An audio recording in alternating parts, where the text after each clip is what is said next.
Hi, I'm Chris Palmer. Today we're going to talk about how to adjust European-style cabinet door hinges.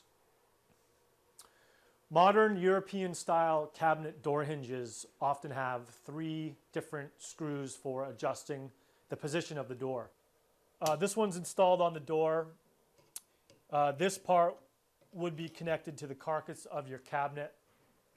Here's what the hinge looks like uninstalled. Your screws are all accessed from this direction. Here's one that is your in and out adjustment.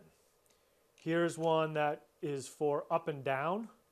See, this whole piece is moving on this other piece. And this is your depth adjustment. Basically, that will pull the door in and out away from the face frame of your cabinet. These screws are not adjustment screws. That fastens the hinge to the door, as well as the screws here. You don't want to mess with those. They will take the door off of the carcass. That's how you adjust European style cabinet door hinges. Thanks for watching. I'm Chris Palmer.